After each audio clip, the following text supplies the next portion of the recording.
everybody who's joined, and thank you for sharing an hour of your Friday. As Josh mentioned, I'm currently the head of studio in New York for Omnicom Production, which is a new global practice area that brings together Omnicom's production capabilities from across the network and works in partnership with our renowned creative agencies and in direct service to clients looking to transform their production models across the globe. Formerly, I was the studio director for the digital experience design and production studio at Gensler, which is the world's largest design firm. And when I was there, I worked with a global team to create unique experiences at the intersection of architecture, design, and technology, some of which we'll look at today. Just a little bit of background on me. Over the course of my career, I've produced everything from immersive experiences to feature films, VR, XR, to TV commercials, and I've worked in partnership with global brands across telecom, fashion, CPG, transit, automotive, education, and some social good. I really love to cross-pollinate different creative structures, and I believe that interdisciplinary spaces are where the true magic happens and where I really like to spend my time. My expertise and my passion and my background lie in storytelling, and I'm very interested in how the core principles of great storytelling and UX design hold true across all the myriad platforms and mediums that we're all consuming and creating for. And I will also happily nerd out on emerging tech, used a lot of it, including AI, but as I think will be relevant to what we're talking about today, I think tech is one of the many tools that we use in service of achieving the most important touchstone, which is true engagement. So the work I'm going to share with you today began when I was at Gensler and is rooted in 2 years of research and analysis that I did in conjunction with the two amazing people shown here on this slide, Nick Hubbard and Bonnie Reese. You'll hear me say we a lot as I go through this presentation, and that's because everything I'm sharing today really is the product of our collective efforts. And I also want to just shout out my former Gensler colleague, Adam Tate, for deck design. That's beyond my capabilities. I also just want to acknowledge credit for a lot of the project work that you'll see in these slides. These are all projects that I worked on while I was at Gensler, along with many other team members and some incredible external partners in studios. And I want to shout out Aramik, who, as Joss mentioned, is presenting on Future Spaces next week. He creative directed and heavily contributed to a lot of the work from the AT&T Discovery District in Dallas.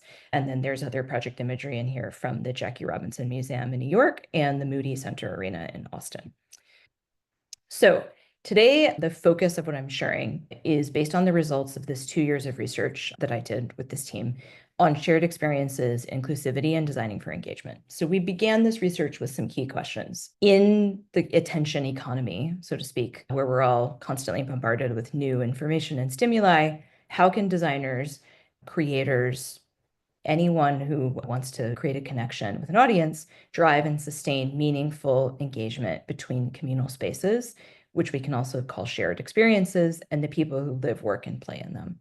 And then for those of us who work in client services, how can a brand, a cultural institution, or a ticketed experience drive and sustain meaningful engagement with their audience and their potential consumers?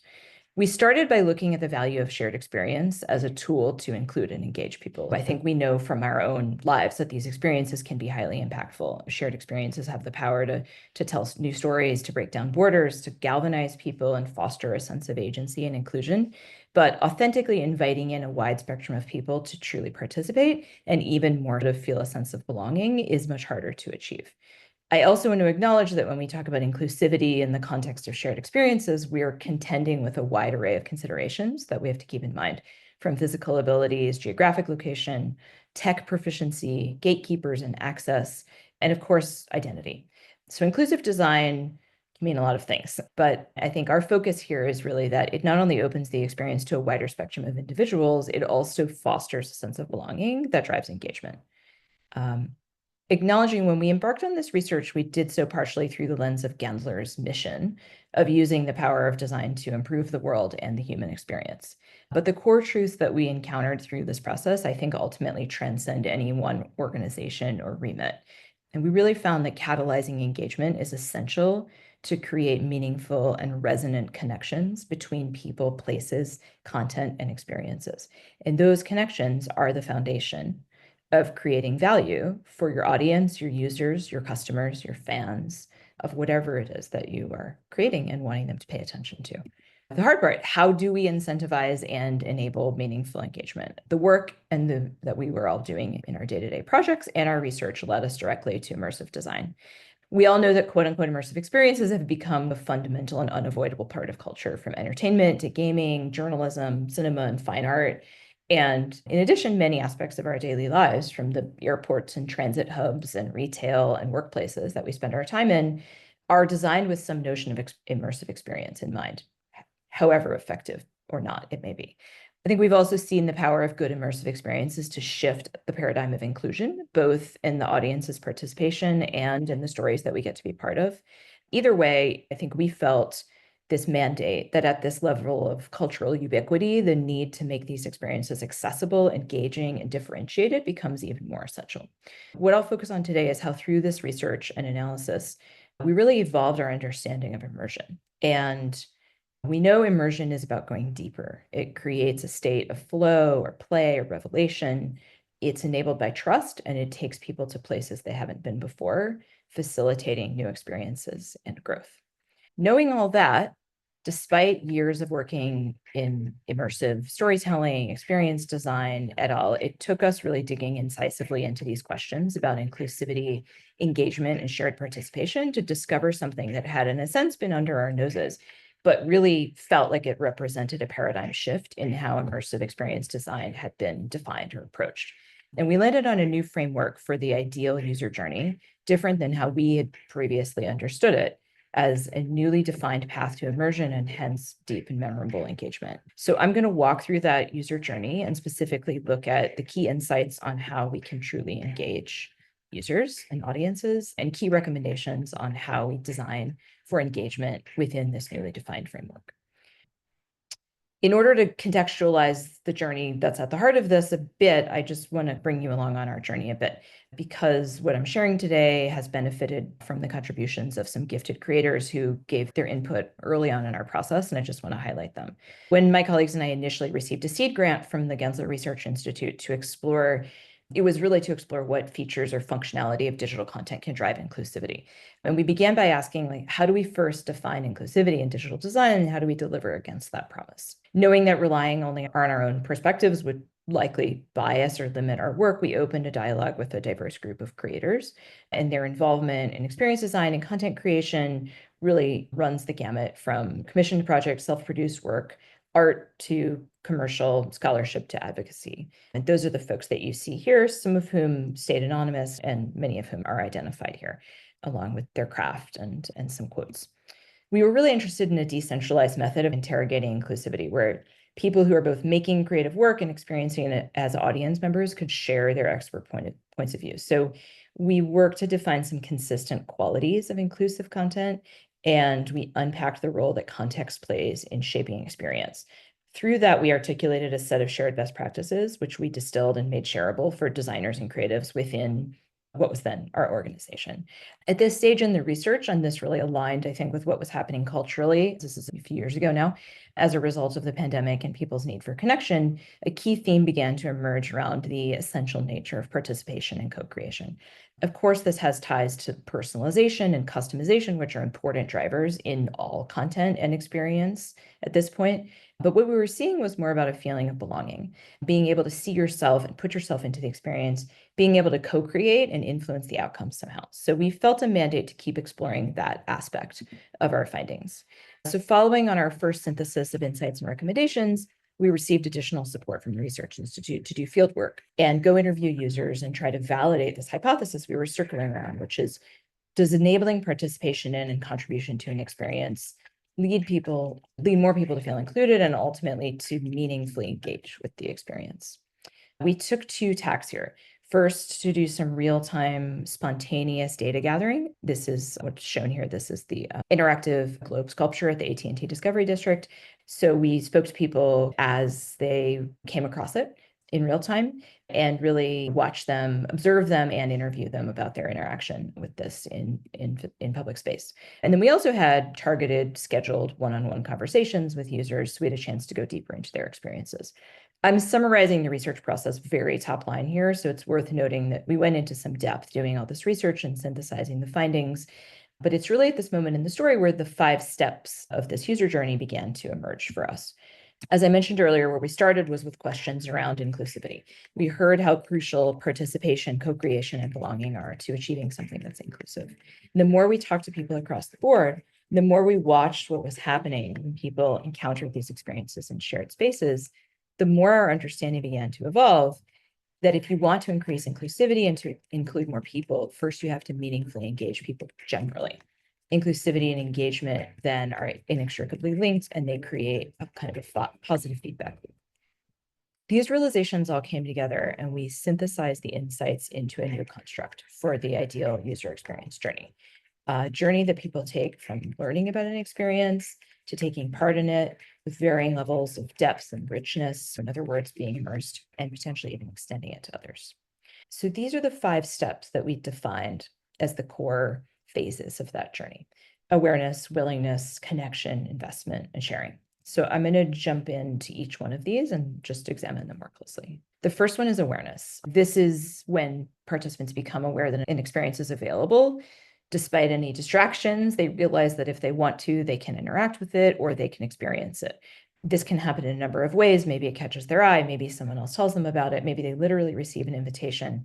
I think a key point here, and something we heard over and over again from the people we spoke with, is that we should not assume if we build it, they will come.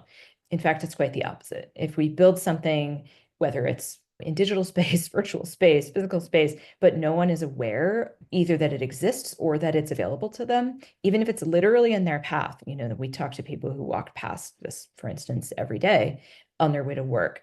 They don't know that this is available to them, for them. They won't engage. They won't even show up. And the content or experience won't have the broad impact that we need it to.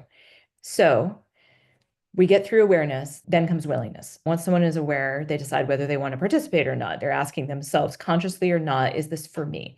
And the experience must be compelling enough to overcome any anxiety or hesitation there. Connection is the critical moment. Once people are aware and if they're willing to engage, they've come with expectations, and those need to be met or addressed somehow. So will this experience respond to them? What is it offering? What can they contribute to it? How do they see that contribution reflected back to them? Do they understand what's happening? I think at this point in the journey, we really saw a connection has to be made pretty explicitly, or we lose people. And this is true whether, again, you're in a physical space, you're watching a piece of content. It's really a storytelling moment, but it is connection that keeps people on the path. And it's really crucial that it happened quickly and it happened clearly so that people are unequivocally aware that they're having this connection. At that point, if the user journey is going as it should, people are becoming invested. The experience feels valuable, it's capturing their imagination, it's motivating them to continue somehow. And they're now, we would say, co-creating the experience, however literally or metaphorically that may manifest. Finally, sharing. The experience is ending, but it doesn't mean that the engagement has to. So if true engagement is happening, the feeling many of us are often left with in those experiences that we want to let everyone know about what we just experienced. We watched an amazing TV show. We saw the funniest video online. We saw the coolest thing in a museum. If it meant something to us, we believe it will have an impact on other people too, and we want to share it. So ideally, the experience offers us a clear and easy way to share and amplify. Digging a little deeper into the 5 steps. When we think about awareness, this really goes back again to what we observed in the wild and what we heard from people as we were conducting these interviews.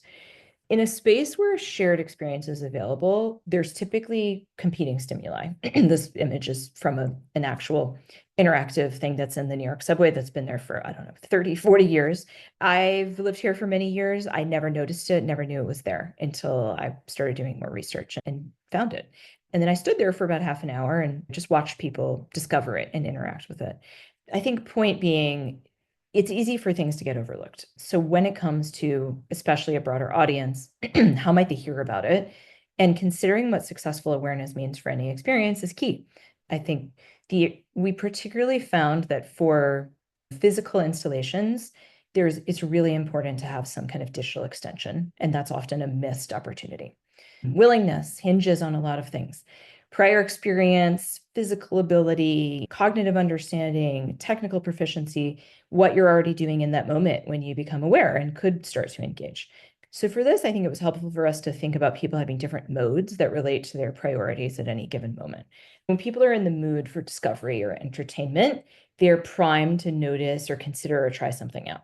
If they're in social mode, like already interacting with others and in community, this can be more challenging, but the right experience can utilize group dynamics to connect people. And finally, if someone is in task mode, there's a very high barrier to even gaining their attention, as I'm sure we've all experienced walking down the street, people trying to get our attention to engage in something. Maybe that's just a New York thing. So for many users who don't regularly find content that represents their lived experience, I think it really became clear to us that design has to incorporate some unique perspectives or needs to build trust, and trust is required for engagement. So this is a little bit harder because no experience, no piece of content, no storytelling is going to be for everyone, but really trying to think about through the lens of a spectrum of perspectives when creating something. I think one of our interview subjects said communities speak for themselves in an experience, especially if we are creating something that's meant to be interactive and that's meant to be rooted in the community in a public way, making sure that we've involved the community in a meaningful way in the design. I think building trust also obviously reduces friction on the way to connection in that journey. The other thing that emerged is that people really need to feel physically and psychologically safe as a prerequisite for engagement. Without that, they either will not engage at all or they'll be half engaged but on guard, right? Looking around. So whether you're being asked to share your personal information or dance in a public space or whatever that might be, there's probably a barrier to people doing that. So observing others engage really helps with that. And also that's where that unequivocal response from the experience really comes into play. People feel gratified and rewarded, they will be more willing to not worry about being seen as silly. Just a fun fact, this photo is the 80-something-year-old father of one of the colleagues who worked on the research project. So this is just a sort of a fun example of something being for all ages. I think we also saw I've said this, so I'll say it quickly again. Clear and immediate responsiveness is key for sustained engagement. And we really found that subtlety, which I think many of us in design are striving for, can easily get lost. And directness can actually be quite liberating. So people are looking for an immediate return on the investment that they've made by choosing to interact with or observe or watch, whatever, give their time to the experience or content and story. And there's a real drop-off in engagement when the experience provides an inadequate or confusing or delayed response. Conversely, when the expectations are met by some kind of response and clear interaction, conversation, whatever, the likelihood of getting immersed is greatly increased. And finally, the community networks are key to fostering this engagement loop. So whether it's affinity groups, personal connections, visitors who enjoy something and spread a positive word contribute to building awareness, to fostering willingness, and all of the positive things that we've seen in this journey. I think the non-obvious insight for us was that this kind of sharing is often what leads to these self-sustaining engagement loops, where participation by one person is the catalyst for others to be included. It might lead to more collective immersion or collective impact. I even saw it, again, using that subway example. The longer I lingered there, other people in the platform see someone engaging with this thing, and then they get curious, they want to engage too. Whereas when no one is using it, that also is its own self-sustaining loop of no one using it. So again, just recapping that, it's awareness, willingness, connection, investment, and sharing as the 5 key stages in this journey.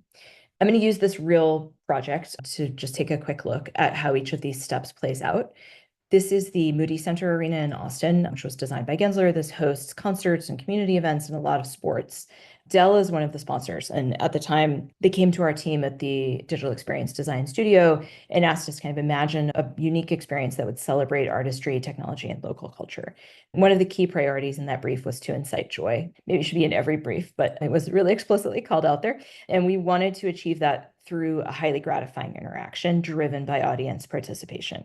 We activated this 70-foot exterior wall of the Dell Technology Club in the main concourse at the arena. This is an LED screen combined with this lovely kind of perforated architectural material, and created this interactive experience that's available to everybody visiting the arena. This is a public space, by putting it on the exterior of a private space. Because this because this venue hosts over 150 nights of entertainment a year and ranges literally from Harry Styles to monster trucks to Cirque du Soleil, there's a lot of different demographics coming through.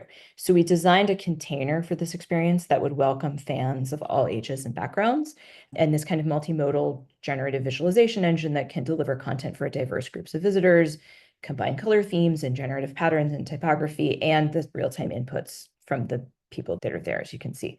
Knowing this would be interactive and we want to encourage people to play with it, we needed to solve for how to capture motion input from these people in a way that enables each person to recognize themselves. And again, going back to what I've said, kind of get that immediate gratification and feedback to see your own movements reflected back to you so that it doesn't turn into just a blob when you have 100 people passing by. So we kept that in mind as we built this custom software and took motion input from tracking cameras, flowed that through an algorithm to extrapolate the skeletal data, not me, people smarter than me, and essentially redraw the silhouettes and translate them to these visuals on screen. We did some calibrations in there that solve for kind of the depth range, so you can also isolate people in a crowd and give each person this gratification of seeing their own impact. This also, I think, just from an inclusivity standpoint, allowed us to accurately reflect people who are in wheelchairs, which was really important to us for inclusive design.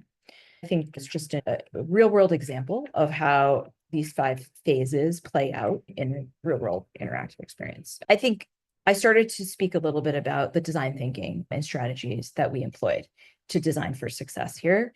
And I think that's the next insight, which is the user journey is not the full picture. It's the map of the stages or the phases that a person moves through in an ideal user journey. But how do we get them there in the first place? And how do we, more importantly, sustain them on the journey? So we landed on 3 core elements that designers must build into experiences to facilitate and sustain engagement. These core elements are invitation, instruction, and response. Each of these elements is crucial at a different point along the journey. And these are like the scaffolding that holds the journey up at these critical junctures. So to generate awareness, you need an invitation, literal or not. People's willingness to engage is often a direct function of the quality and clarity of the instruction. So the instruction has to be good. Creating an initial connection requires clear and understandable response from the experience to the user. And the response is also key to maintaining that connection and sustaining it, ensuring that it evolves into investment. It could be thought of as these are the 5 phases that we hope a person goes through as they are experiencing whatever has been created. These 3 core design elements are necessary to enable and sustain these. We looked at this kind of as a virtuous cycle of engagement. Diving a little more into these core design elements and what do they look like? So an invitation can and should come in different forms. There can be PR about the work to contextual cues, signage, demonstrations. The image I'm showing here, this is from a cultural institution, which is going to be very different than an airport or a commercial. An invitation is a key touch point of any experience. So it's essentially it's about actively extending the offer to engage. And so making people aware that an experience opportunity awaits them.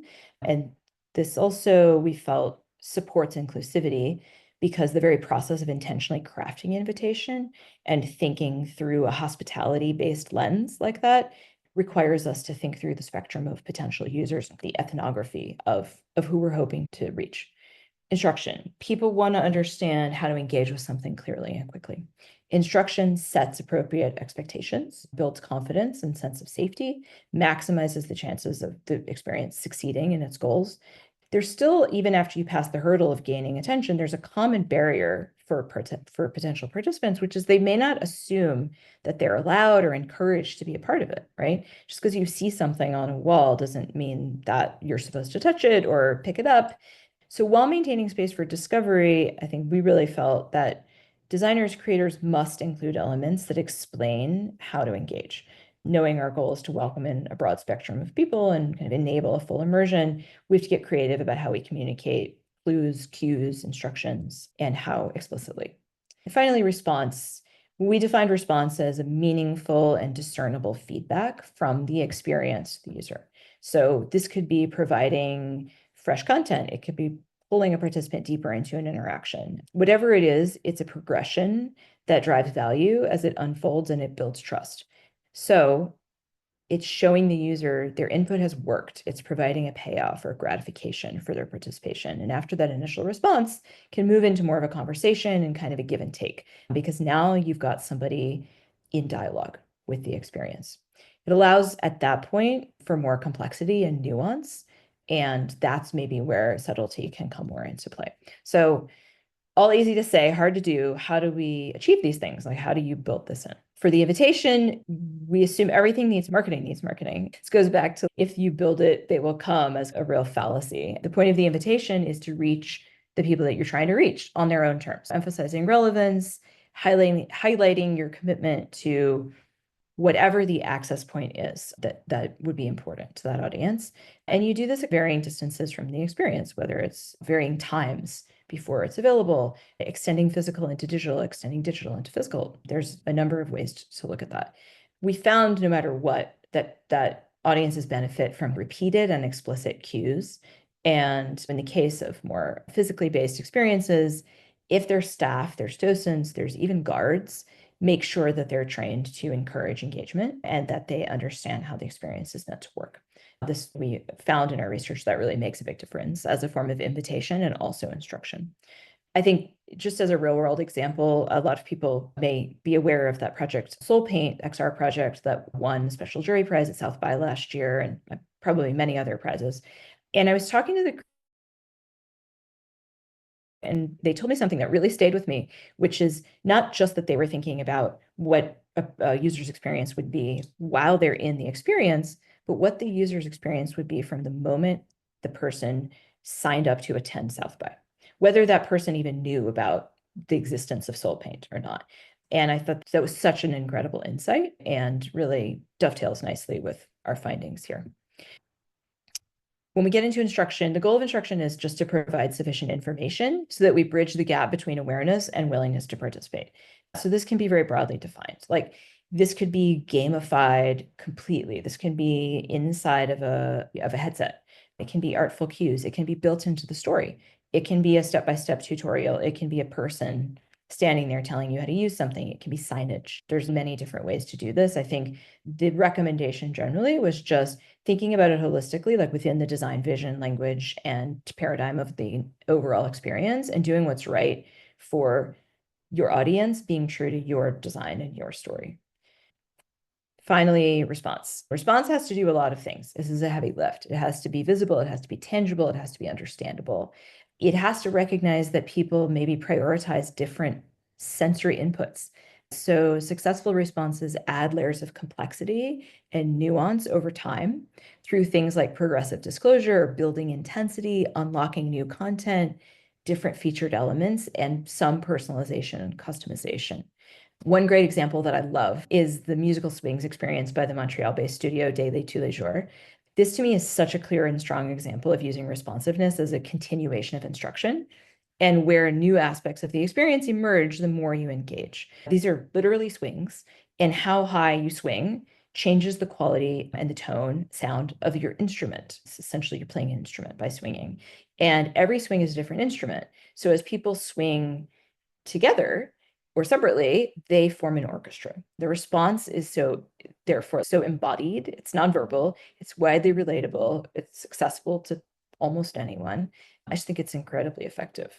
So the key reframe, I think, then that we made based on all of the things that I've outlined here is from how we had previously, and I think many people maybe think about immersive, is that we don't have a progression in the experience. If you don't have a progression in the experience, it feels one-sided.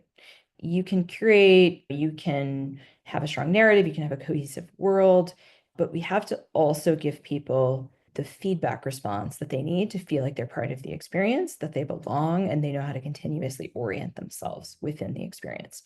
And I think from the design point of view or the strategic point of view as creators, what that means is centering the experience of the participant, meaning the experience of the participant is what makes an experience immersive. It's less about attributes and more about what it delivers to the user. So ultimately, what does this mean? We know this is not how immersiveness has is necessarily commonly defined or experienced. And if we just ask someone on the street, like, what makes an experience immersive, there's often responses like it's multisensory, it surrounds you, there's lots of different elements to do or explore. But whatever those responses are, they tend to fall into the bucket of being features or design components. We wanted to flip that script and really look at the paradigm shift of, instead of immersion being defined by a set of attributes in the experience, being defined by the engagement that the experience achieves with the user.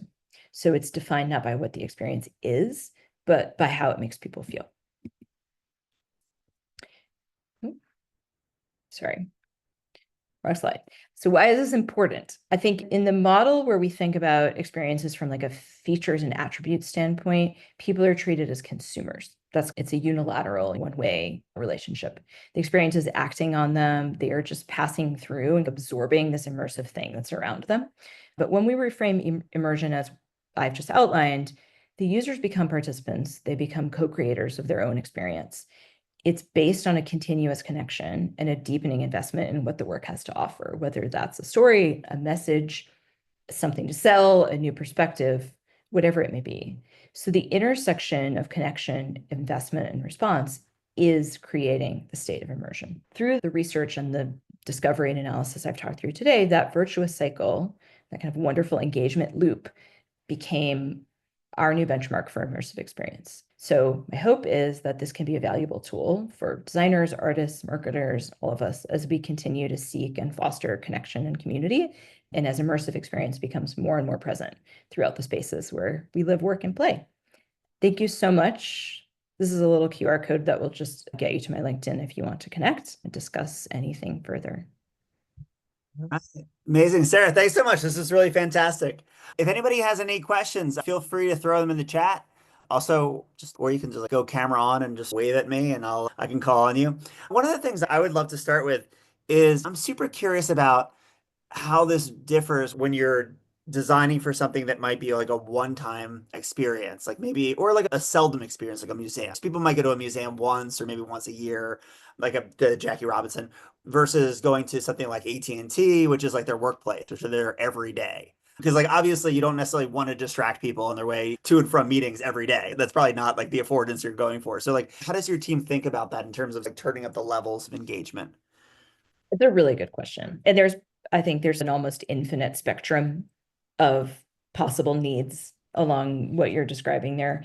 Look, I think the majority of the work that I've been part of has had as its goal to maximally attract people, right? And that's been true whether it's a one-day pop-up experience for Adidas, or it's a permanent installation outside of AT&T's offices, because it is publicly accessible. So in theory, there's an infinite number of people that could experience it for the first time.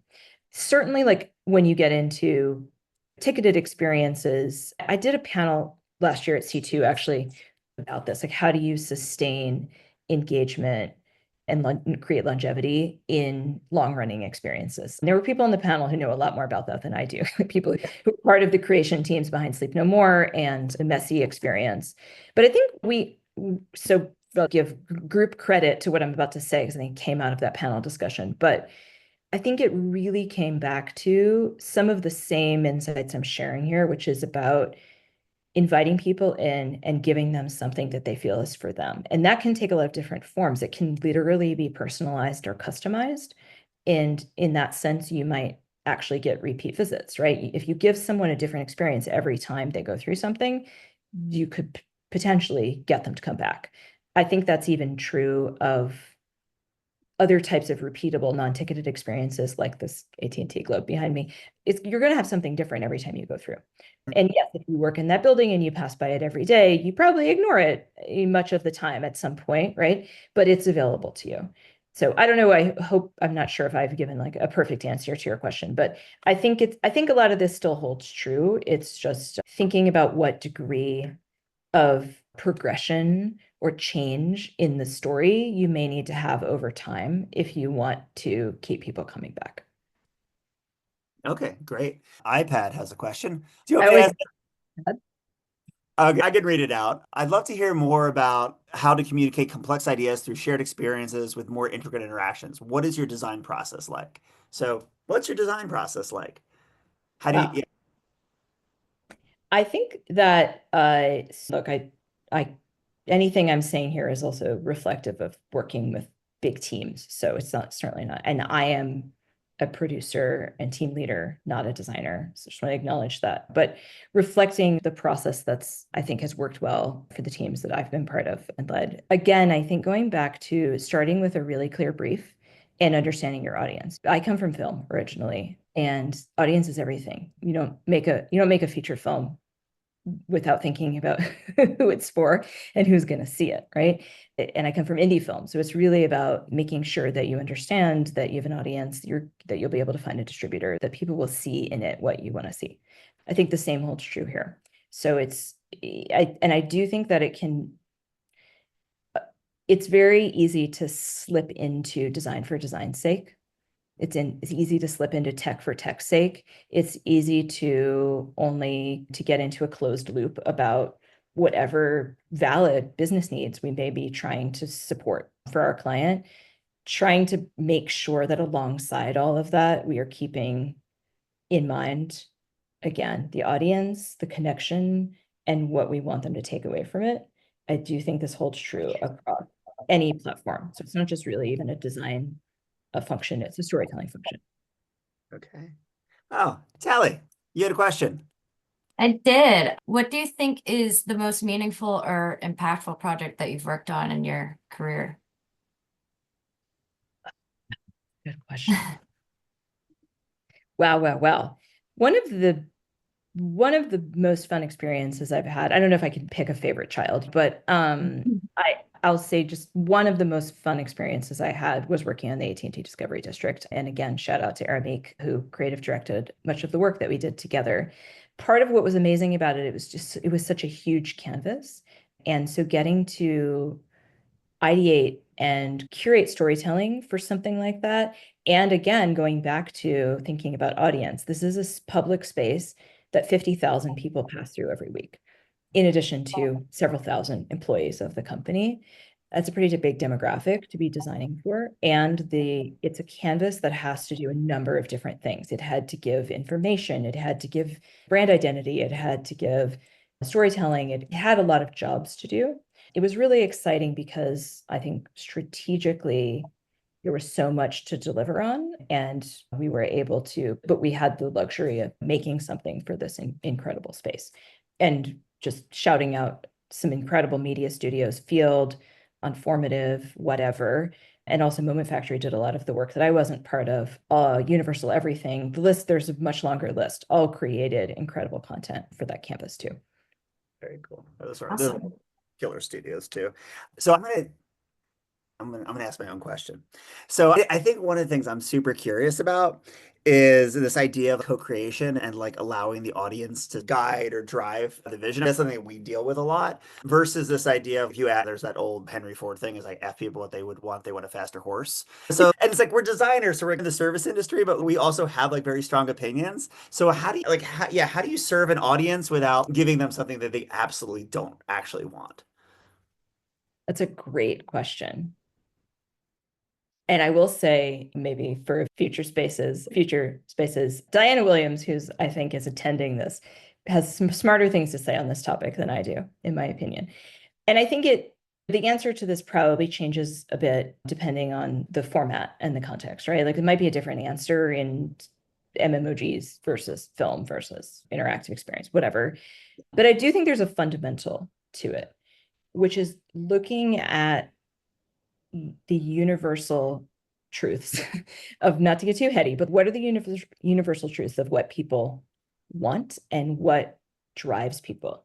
And this is a subjective, right? But everything I shared here is through some subjective lens. My belief is everyone wants shared experience. Everyone wants community. Everyone wants connection. So that to me is, I don't think you can go wrong if you use that as your fundamental tenets. And then of course you need data insights and you need all the things that inform how do we create stories for the right group of people that we want to be reaching, and not make the wrong thing again in some kind of like design closed loop hallucination or whatever. But I do think it's that. This is a little esoteric tidbit, but I was at a production dinner the other night and talking, inevitably generative AI came up and on everyone's minds, and this notion of how not that far in the future, the Gen AI tools will allow anyone to make their own, not even make, but it will self-generate like Josh's preferred version of Game of Thrones or Joyce's preferred version of The Office or whatever. And you can have 70 more episodes if that's what you want. It'll look just like you want. It'll be the story you want.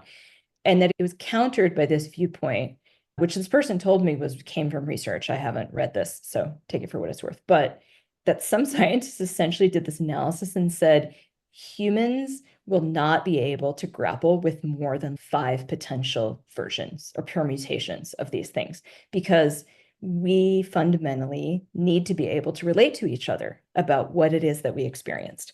And so it's predicated on the same idea, which is you might think you want your own version of Game of Thrones, but when you find that you can't even talk to your wife about it, does it have a lot of value to you? Or is the value partially in being able to share that experience with someone else and to connect with somebody over it? I don't know. It's a little far afield, but I think it's also part of the answer to what you're getting at.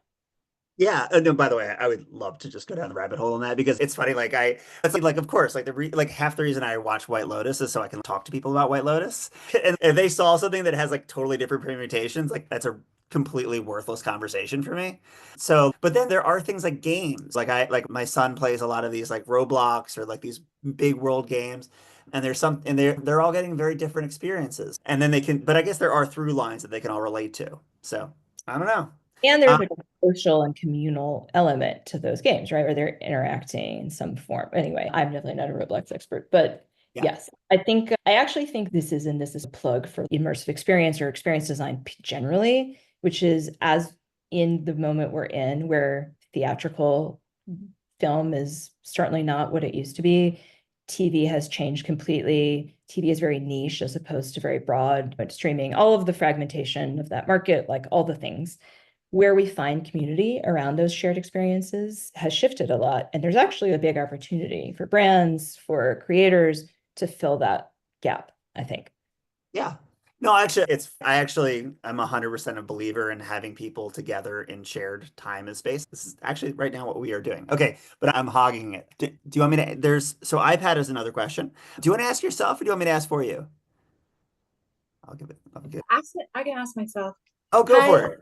Yeah, thank you so much for the talk. I'm currently a graduate design student, but I'm also very interested in immersive experiences. But what mostly I design are like physical or digital products, and they follow a very different design process. I don't know if they follow a very different design process, but I just want to know what is the designer's role in an immersive project like this, and what are some like concepts or techniques I can borrow from the film and production fields to enrich my design process. Yeah, thank you. It's a great question. I honestly don't know if I'm qualified to answer that question. And I don't have expertise in product. So I'd say that, but I probably have a similar answer, I think, to what I was just sharing with Josh in terms of what you can borrow. I think, again, it's looking at what are the core principles in storytelling, in UX design that for you transcend the medium or the format, the platform, whatever. I'm not going to, we don't have much time left, so I'm not going to go into the long list of the ones that I believe in, but I do think those exist. And they may shift a bit depending on the designer, depending on the audience, but I think that those are very valuable. Great. Yeah, I would also say look at immersive theater. Immersive theater actually I feel is a space where a lot of filmmakers move into experience design. So there's some interesting stuff happening there. Obviously, check out Sleep No More. All right, Marlene has a question, and then I think we're almost at time. So why don't Marlene, do you want to ask a question? Sure. Thank you for this amazing talk so far. You got me completely at your fingertips or lips. My question would be basically, how do you allow visitors to have a new discovery or find a new perspective every time they come back? You touched on repeat visitors, and yeah, how do you orchestrate the experience for repeat visitors so that they can discover, yeah, just keep discovering depending on the mood they're in on the day when they come back, or I don't know. Do you have a take on that? Yeah, I think we looked at this a bit in the research, and it was looking at like, how do you repeat these steps, right? If you want, but in a not in a linear sense, but in you go one level down and then try to repeat these steps again. That for us, and I don't think we probably have time to get into examples, but I think we did look at this, and I think we felt like it's essentially looking at the opportunity to either, again, this depends on the experience, but if you have an opportunity to do something that's customizable or personalized, even as a small takeaway, like even if there's some photo of them or some social share or something that's a takeaway, that had a lot of value in kind of bringing people back, especially if that artifact would be different the next time around. And so that's one example. And I think the other really was us looking at, once you have someone into that responsiveness loop, can you keep them there? So it's a little less about repeat visit and a little more about sustaining the interaction period in the space, but really delving then down into the next level of, how do I take this story moment and actually create its own virtuous cycle within it? And you can do that many times across the experience. And ostensibly, you can do it in a new permutation for somebody who comes back. Awesome. That's great. Awesome. I'm gonna throw in just my quick perspective, and then I'm gonna let you sign it off. I would say look at things that people actually do over and over again. What are things that actually people do and engage with ritualistically, and then figure out, okay, can that manifest in a way that's public, social, whatever. So it's they're checking for photos on Instagram. Like, how do you map that sort of core mechanic and behavior to something that's public and social? So again, just trying to, because there are things that people do over and over again. Like, it's good not to have to reinvent those. Okay, anyway. I'll do my own session one day. Sarah, this is super, super fantastic. I found this incredibly helpful, and I love that we're developing frameworks, because I feel like experience design is such a folk art. I feel like we're finally getting an academy, which I love. And then we can all rebel against the academy. But Sarah, do you have any sort of anything to sign off with today? Boy, I think I'll just say thank you to everybody for caring about this, for being passionate about experience design, which I am too. And yeah, I think a great story invites everybody in. That's what I hope we can share. I love it. All right, well, Sarah, thank you so much. Thank you, everybody, for joining us. We'll be here again next week. Very excited to continue the conversation. If you need to track down me or Sarah, just track us down. We'll make it happen. Any lingering questions, we'll try to get them answered. Have a wonderful weekend, everybody. Thanks so much for coming. Thank you. All right, bye, y'all.